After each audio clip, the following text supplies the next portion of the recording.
Hello guys. आज हम लोग जो देखेंगे वो क्या देखेंगे, तो मेन रिकमेंडेशन ऑफ एनपीई 1986 देखेंगे।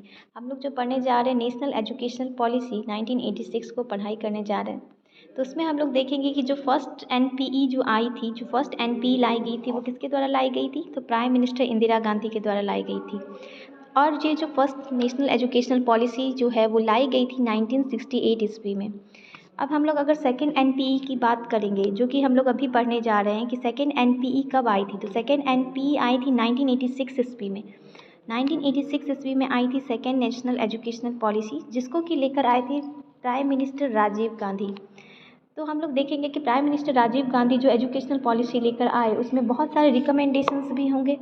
तो ये वो क्या क्या रिकमेंडेशंस थे, वो कौन कौन से रिकमेंडेशंस थे जो कि प्राइम मिनिस्टर राजीव गांधी लेकर आए। तो उनमें से फर्स्ट जो रिकमेंडेशन है वो क्या है, एजुकेशन फॉर इक्वालिटी।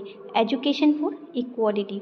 तो एजुकेशन फॉर इक्वालिटी क्या है, एजुकेशन फॉर इक्वालिटी है कि मतलब सब जितने भी दर्जे के लोग हैं, जैसे भी लोग हैं, उन सबको क्या करना है, एजुकेशन प्रोवाइड करना, एक इक्वल एजुकेशन प्रोवाइड करना।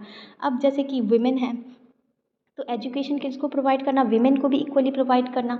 कि मतलब हम लोग ऐसे भी देख रहे हैं कि गवर्नमेंट भी बहुत सारी पॉलिसीज़ लेकर आ रही है कि विमेन को क्या करना चाहिए, एजुकेट करना चाहिए, विमेन को एजुकेशन प्रोवाइड करना चाहिए। या फिर शेड्यूल्ड कास्ट हैं, शेड्यूल्ड ट्राइब्स हैं, इन सबको क्या करना है, हम लोगों को इक्वल एजुकेशन प्रोवाइड करना है। तो इसके लिए भी बहुत सारे पॉलिसीज़ लाए गए हैं, जिसके द्वारा क्या किया जाए, एजुकेशन को इन लोगों को प्रोवाइड किया जाए। तो जैसे शेड्यूल्ड कास्ट हो गए, विमेन हो गई, शेड्यूल्ड ट्राइब्स हो गए, कुछ माइनॉरिटी सेक्शंस के लोग हैं जिनको कि हम लोगों को क्या करना है, एजुकेशन प्रोवाइड करना है। इवन हम लोग ये भी देखते हैं कि एडल्ट्स को भी एजुकेशन प्रोवाइड करना उतना ही इम्पॉर्टेंट है। अगर कोई ऐसे एडल्ट हैं जो कि अनएजुकेटेड है, उनके लिए भी पॉलिसी आई गई कि उनको भी क्या किया जाए, एजुकेट किया जाए।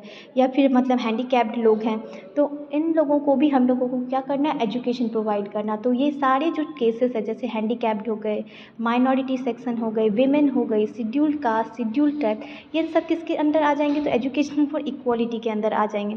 अब हम लोग देखेंगे कि इन सब को एजुकेशन प्रोवाइड करने के बाद जो नेक्स्ट रिकमेंडेशन है वो क्या है, वो है स्कूल का इन्वॉल्वमेंट। स्कूल का इन्वॉल्वमेंट कैसा होना चाहिए। रिकमेंडेशन अगर लाए गए तो इसमें ये भी लाए गए कि वो इस चीज़ पे भी फोकस किया गया कि स्कूल का कैसा इन्वॉल्वमेंट होना चाहिए। स्कूल का इन्वॉल्वमेंट होना चाहिए, एक क्या होना चाहिए, एक पॉजिटिव होना चाहिए। कि मतलब क्या होना चाहिए, पॉजिटिव इन्वॉल्वमेंट स्कूल का होना चाहिए। और वो क्या किया जाए, कैसे लाया जाएगा, पेरेंट्स कमिटीज़ और जितने भी ऑर्गेनाइजेशंस हैं, सोशल ग्रुप्स, इन सबको बनाया जाए।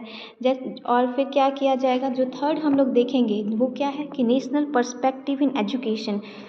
नेशन का क्या पर्सपेक्टिव है, नेशन का क्या पर्सपेक्टिव है एजुकेशन में, ये हम लोग थर्ड देखेंगे रिकमेंडेशन में। तो नेशन का क्या पर्सपेक्टिव है, हम लोग भी जानते हैं कि नेशनल क्या होना चाहिए, इंटीग्रेशन होना चाहिए। किसी भी नेशन के लिए सबसे इम्पॉर्टेंट चीज़ क्या है, नेशनल इंटीग्रेशन। तो जो इसमें नेशनल पर्सपेक्टिव में जो चीज़ आएंगी वो क्या हो जाएगी, नेशनल इंटीग्रेशन हो जाएगी।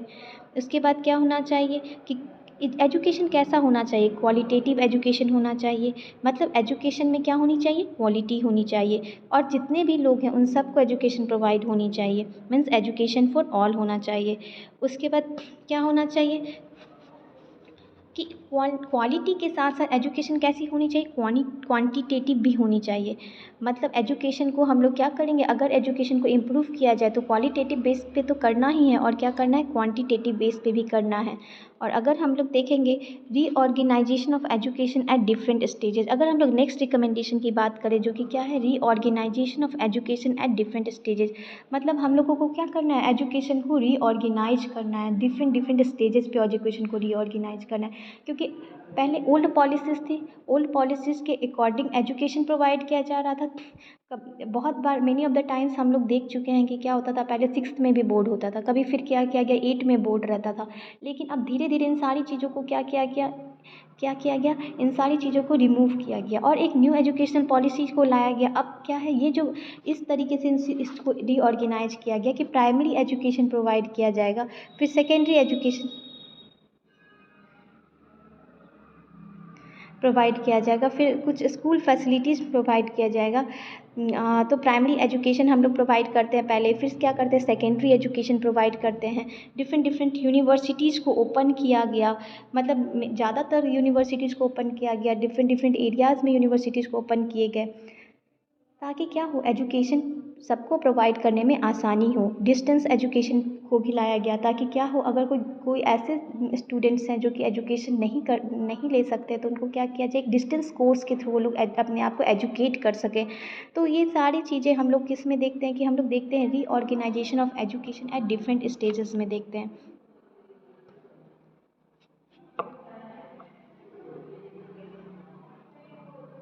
अगर हम लोग नेक्स्ट पॉइंट देखेंगे तो वो हम लोगों का नेक्स्ट पॉइंट क्या हो जाएगा, ओवरऑल डेवलपमेंट की। ओवरऑल डेवलपमेंट में क्या होना चाहिए, मतलब ओवरऑल डेवलपमेंट होना चाहिए।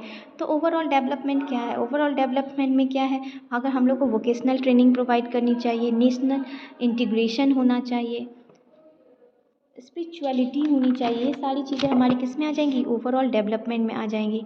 अब नेक्स्ट अगर हम लोग बात करेंगे रिकमेंडेशन की, नेक्स्ट रिकमेंडेशन की अगर हम लोग बात करेंगे तो नेक्स्ट रिकमेंडेशन है हमारा vocationalisation in education.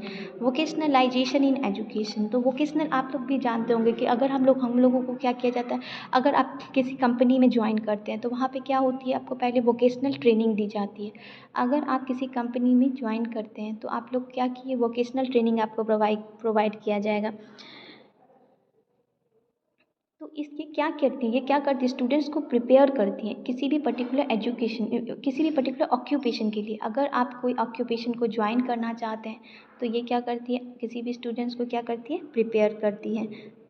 Different programmes लाए जाते हैं वोकेशनल एजुकेशन के अंदर, जैसे बहुत सारे पॉलिटेक्निक्स यूनिवर्सिटीज़ वगैरह भी हैं जो कि प्रोग्राम्स लेकर आते हैं।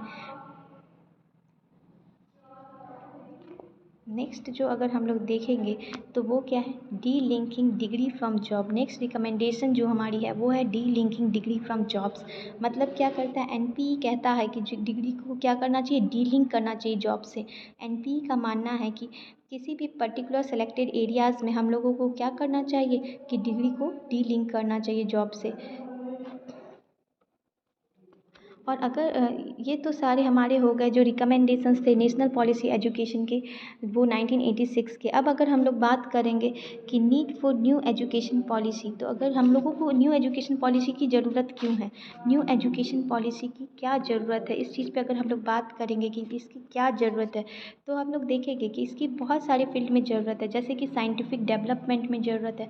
अब अगर हम लोग एजुकेशनल पॉलिसी ला रहे हैं तो हम लोगों को भी पता है कि एजुकेशन पॉलिसी की तो हर जगह ज़रूरत पड़ती है, क्योंकि अगर हम लोग करिकुलम भी डिजाइन करते हैं तो वहाँ भी एजुकेशनल पॉलिसी की हम लोगों को ज़रूरत है। तो हम लोग अगर करिकुलम को भी डिजाइन करेंगे तो वहाँ पे हम लोगों को क्या होगा, एजुकेशनल पॉलिसी की ज़रूरत पड़ेगी।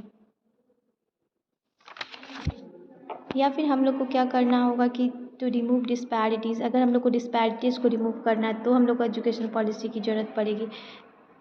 To develop a sense of national integration को डेवलप करना है तो हम लोगों को इसकी ज़रूरत पड़ेगी।